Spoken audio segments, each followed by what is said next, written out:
The rain pounds against the kitchen window as Mark stares at his phone, his hands trembling slightly. He's been holding the same position for 20 minutes now, his thumb hovering over Laura's contact. The words keep echoing in his mind, the ones he can't take back, the ones that changed everything.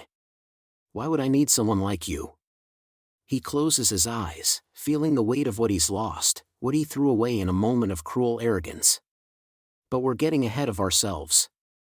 Let me tell you how it all began. 3 months earlier, Laura Martinez is up at 5:30 in the morning, just like every other day. She moves through her kitchen with practiced efficiency, making coffee, packing lunches, and preparing breakfast for her family.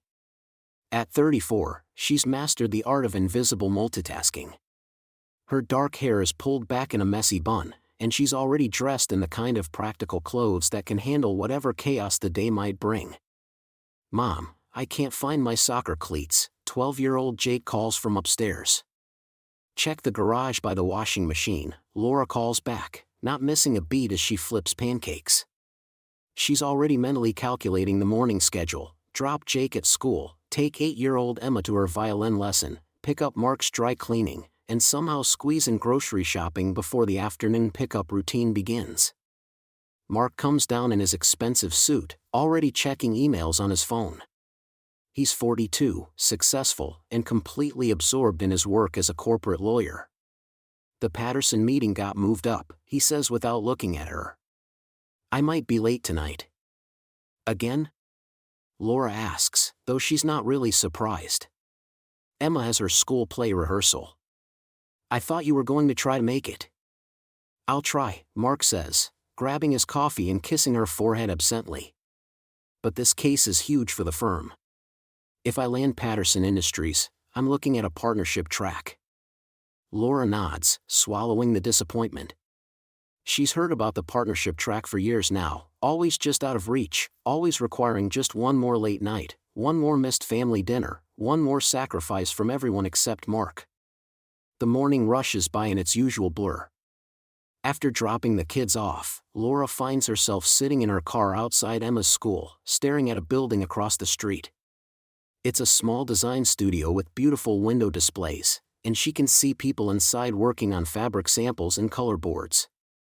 For just a moment, she remembers what it felt like to have dreams of her own. She'd studied interior design in college, had real talent according to her professors. But then Mark's career took off, the kids came along, and somehow her dreams got packed away like seasonal decorations, stored in the back of a closet and forgotten. The afternoon brings the usual chaos of activities and homework, but Laura manages it all with the efficiency of someone who's been doing this for years. By evening, she's prepared Mark's favorite dinner and set the table with their good china. Tonight feels different somehow, more elegant. Mark mentioned that his boss, Richard, and his wife were coming over, along with a few other couples from the firm. "Laura, you've outdone yourself," Richard's wife, Catherine, says as she admires the dining room. "This space is absolutely beautiful. Did you work with a designer?" Laura feels a flutter of pride. "Actually, I did most of it myself. I studied interior design in college." "Really?" Catherine seems genuinely impressed. "You have such an eye for it. The way you've mixed these colors and textures is professional quality." From across the room, Laura hears Mark's laugh, a little too loud, a little too sharp. "Oh, Laura just has a hobby with decorating," he says to his colleagues. "Nothing serious." The conversation continues around her, but Laura feels something shift inside her chest. A hobby. That's what he called it. As if the countless hours she'd spent researching, planning, and creating their home meant nothing. As if her education, her potential, her dreams were just something she did to pass time. The evening progresses with the usual lawyer shop talk. Laura serves dinner, refills drinks, and plays the perfect hostess while the men discuss cases and office politics. She's skilled at fading into the background, at being present but not really seen. Then Richard mentions something about needing to redesign his law offices. "We're looking for someone fresh, someone who can create a space that impresses clients but doesn't break the budget." Laura's heart quickens. This is exactly the kind of project she's dreamed about. "I'd love to take a look at the space," she says, her voice stronger than she expected. "I have some ideas about how commercial spaces can balance professionalism with warmth." The table falls quiet. She can feel Mark's eyes on her, and something in his expression makes her chest tighten. "That's sweet, honey," Mark says, his voice carrying an edge that makes everyone uncomfortable. "But Richard needs a real professional for this. Someone with actual experience." "I do have experience," Laura says quietly. "I've designed 3 homes for neighbors, and Mrs. Chen specifically requested that I." "Laura." Mark's voice cuts through hers like a blade. "Richard works with serious people. Corporate designers. Why would he need someone like you?" The words hang in the air like a poison cloud. Laura feels every eye at the table on her, feels the heat rising in her cheeks, feels something inside her crack wide open. Why would he need someone like you? Someone like her. A wife. A mother. A woman who gave up her dreams to support his. She stands up slowly, her hands shaking as she begins clearing plates. "Excuse me," she manages to say, her voice remarkably steady considering the storm raging inside her. In the kitchen, she grips the edge of the counter, staring at her reflection in the window. Who is she? After 12 years of marriage, after putting Mark's career first, after building a life around his success, who is Laura Martinez? The dinner party continues in the other room, but Laura can barely hear it over the sound of her own heartbeat. Mark's words echo in her mind, each repetition cutting deeper than the last. "Why would I need someone like you?" As she stands there in her perfectly designed kitchen, surrounded by the life she's built with her own hands, Laura realizes she doesn't have an answer to that question. And that terrifies her more than anything else. The silence in the house feels deafening after Mark's departure for the office. Laura stands in their kitchen, still in her bathrobe, staring at the coffee mug he left unwashed in the sink. The words echo in her mind like a broken record. "Why would I need someone like you?" Each repetition cuts deeper than the last. She mechanically begins her morning routine, but everything feels different now. Making breakfast for the kids, Emma and Tyler, she moves through the motions while her mind races. When 8-year-old Emma asks, "Mommy, why do you look sad?" Laura forces a smile. "I'm not sad, sweetheart. Just tired," she lies, ruffling Emma's hair. But Tyler, always the perceptive 12-year-old, gives her a knowing look that suggests he heard more of last night's conversation than she hoped. After dropping the kids at school, Laura finds herself sitting in her car in the parking lot, unable to drive home to that empty house. She calls her best friend Sarah, her voice cracking as she recounts the dinner party disaster. "He said it right in front of everyone, Sarah. Like I was nothing. Like everything I've done for the past 13 years meant nothing." Sarah's voice comes through the phone, fierce with indignation. "Laura, that man has lost his mind. You've been holding down the fort while he climbs his corporate ladder.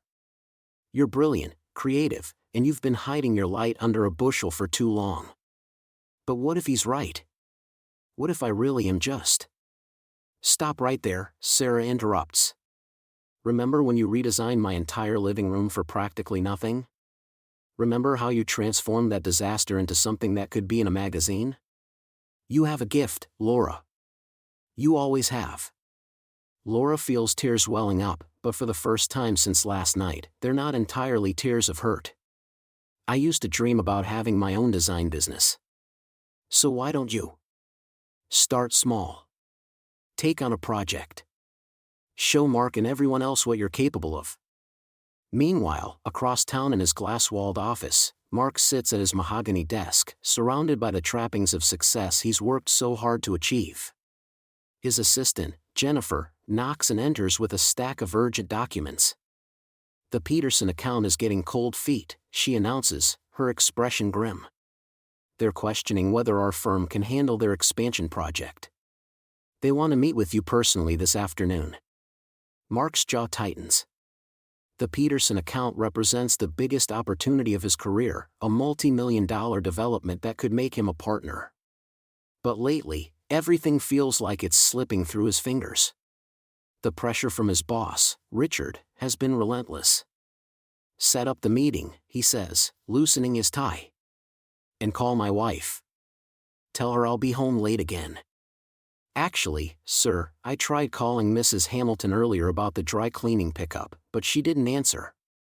Mark feels a flicker of something: concern? Guilt? He pushes it aside. Laura's probably just busy with her usual routine. She'll understand. She always does. But Laura isn't following her usual routine. She's sitting in a coffee shop downtown, laptop open, scrolling through interior design portfolios online. Sarah had sent her a link to a freelance website, and now Laura stares at the screen, her cursor hovering over the Create Profile button. A notification pops up, a message from an old college friend, Monica, who now lives in Portland. "Hey stranger. Long time no talk. I'm renovating my new condo and remembered how amazing you were at design. Any chance you'd be interested in a paid consultation? I know it's crazy asking after all these years, but I'm desperate and I trust your eye completely." Laura's heart pounds.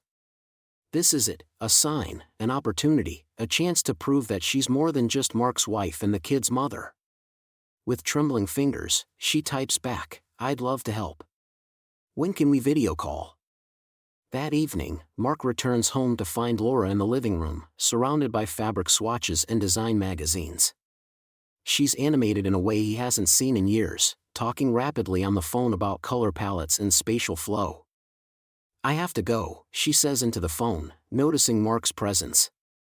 "We'll talk tomorrow about the budget." "Working on something?" Mark asks, but his tone is distracted, dismissive.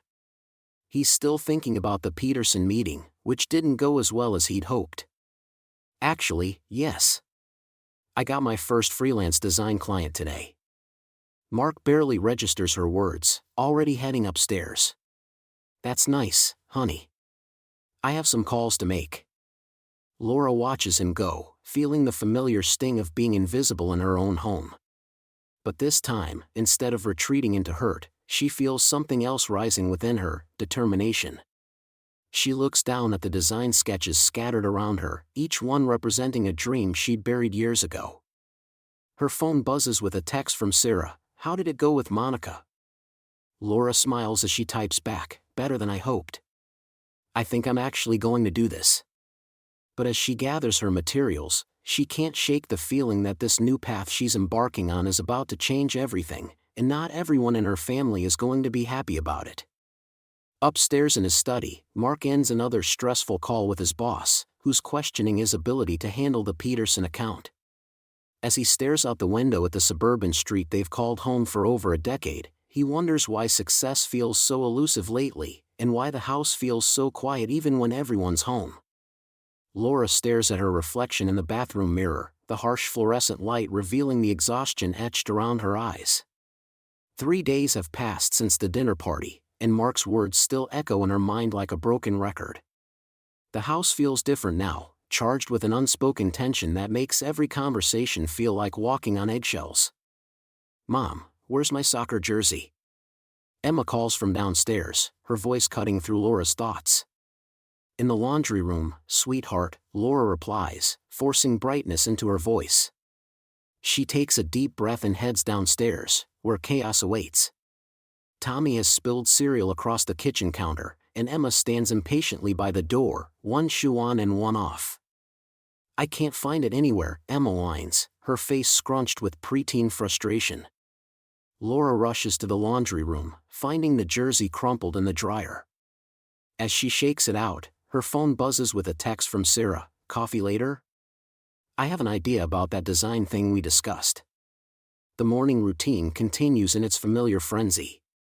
Mark appears briefly, grabbing his travel mug and barely acknowledging anyone as he checks his phone.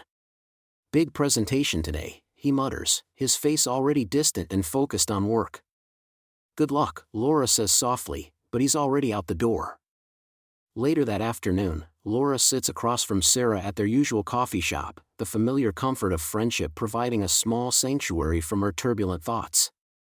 "You look terrible," Sarah says bluntly, stirring her latte. "And before you protest, I mean that with love. Laura manages a weak smile. I feel terrible.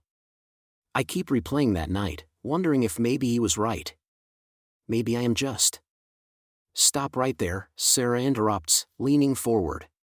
Remember Mrs. Henderson's house? The one you helped me redesign for her daughter's wedding?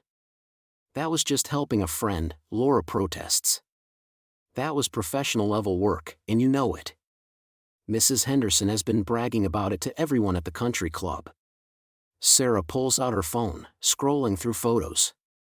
Look at these before and after shots. This isn't amateur hour, Laura. This is talent. Laura studies the images, seeing her work through fresh eyes.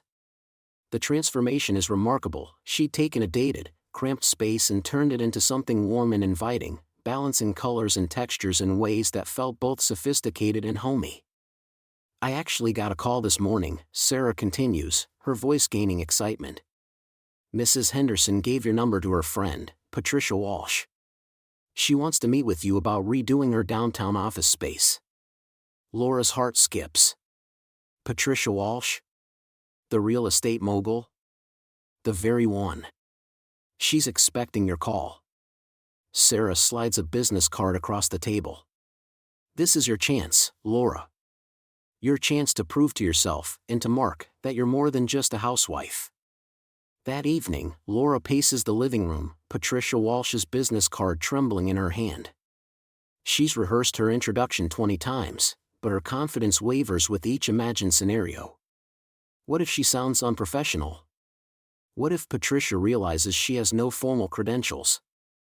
Mark arrives home late, his tie loosened and his usually perfect hair disheveled.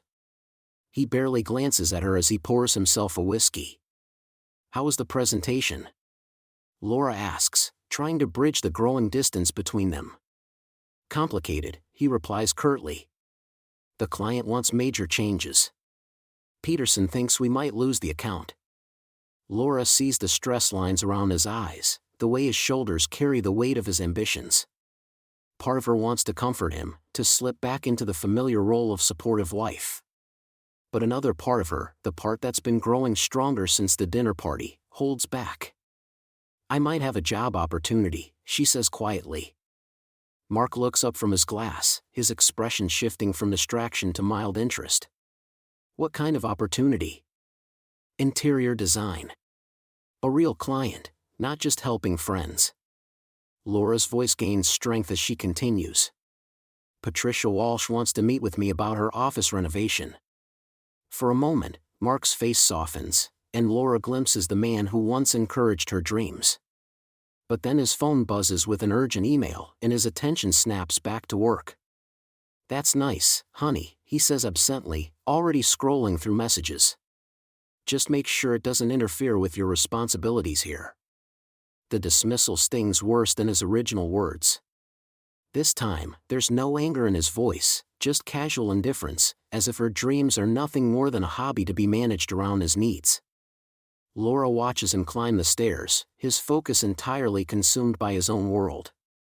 She looks down at Patricia Walsh's business card, then at the family photos lining the mantel. In every picture, she's there, supporting, nurturing, celebrating everyone else's achievements while her own potential remains locked away. Her phone rings suddenly, the sharp sound cutting through the silence. The caller ID shows an unknown number, and Laura's heart begins to race as she realizes who it might be. The morning sun streams through the conference room windows as Laura sits across from 3 executives at Morrison & Associates, the city's most prestigious design firm. Her portfolio lies open on the mahogany table, her hands steady despite the butterflies in her stomach. This is it, the moment she's been working toward since that devastating dinner party 3 weeks ago. Mrs. Davidson, your concept for the Riverside Hotel renovation is quite impressive, says Patricia Morrison, the firm's senior partner. The way you've balanced modern functionality with classic elegance shows real vision. Laura feels her heart racing. Thank you. I believe the design should honor the building's history while meeting today's hospitality standards.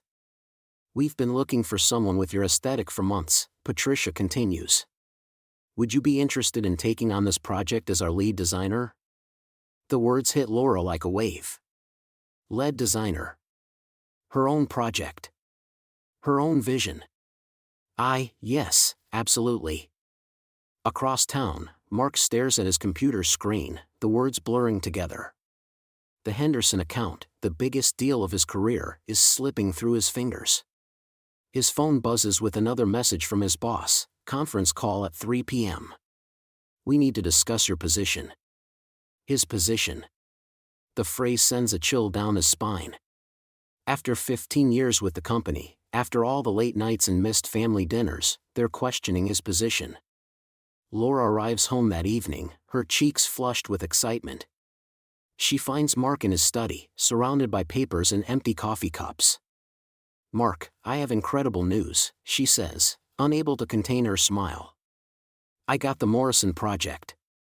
They want me as their lead designer." Mark looks up, his eyes distant. That's great, Laura." His voice lacks any real enthusiasm. "It's a 6-month contract with the potential for more work. My own office, my own team." She moves closer, hoping to see some spark of pride in his eyes. "This could be the beginning of something really big for me." "Good for you," he says, turning back to his computer. "I'm glad someone's having a good day." Laura's excitement dims. "What's wrong? Is everything okay at work?" "Everything's fine," Mark snaps, then catches himself. "Sorry, I'm just tired." But Laura can see through his deflection now. The past few weeks have sharpened her perception, made her more aware of the dynamics between them. "Mark, look at me." He reluctantly turns in his chair.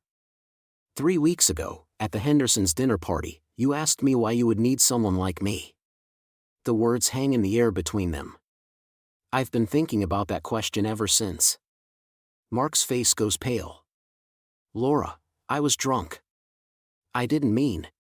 "But you did mean it, didn't you?" Her voice is calm, steady. "You meant it because that's how you really see me. As someone who doesn't contribute, who doesn't matter." "That's not true." "Then why can't you be happy for me right now? Why can't you celebrate this moment with me?" Mark stands abruptly, running his hands through his hair. "Because I'm losing everything, Laura. My job, my reputation, everything I've worked for is falling apart, and you're talking about design projects like they're the most important thing in the world." "They are important. To me." Laura's voice grows stronger. "For the first time in years, I feel like I matter. Like I have value beyond washing your shirts and making your dinner."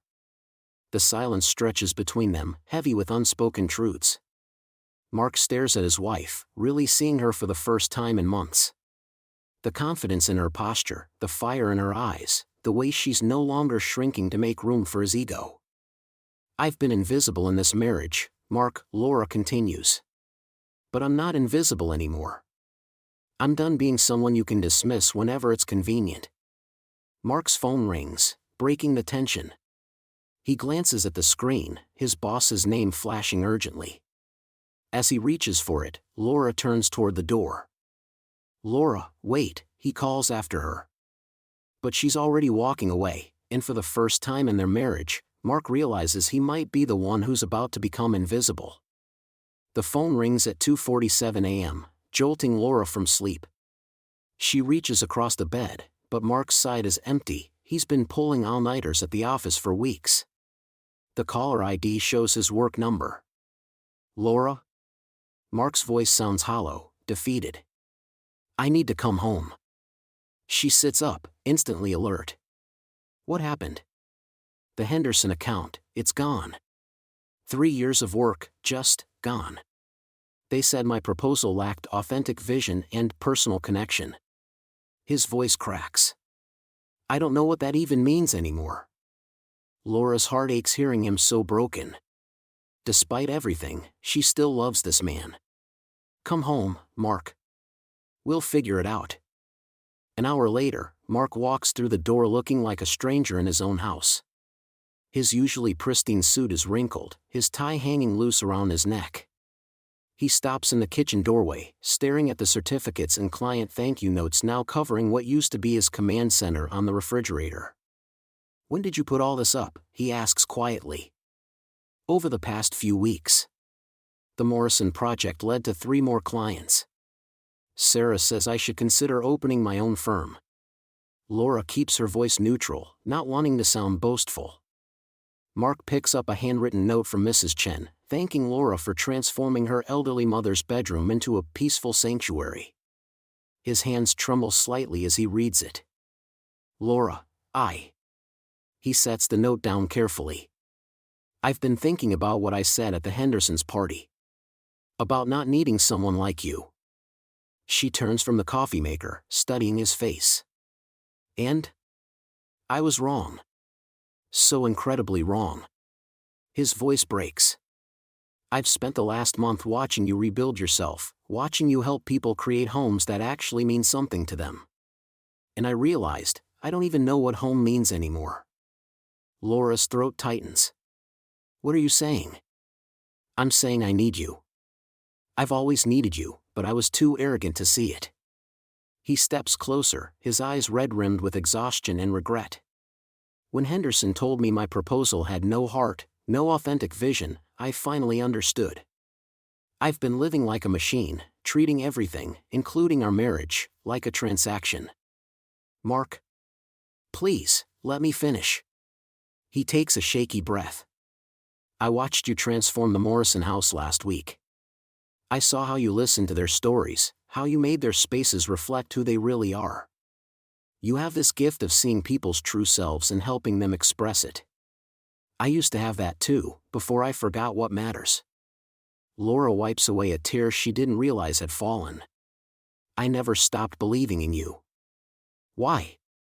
His voice is barely a whisper. "After everything I said, everything I've put you through? Because I saw who you really are beneath all that armor you built." She reaches for his hand.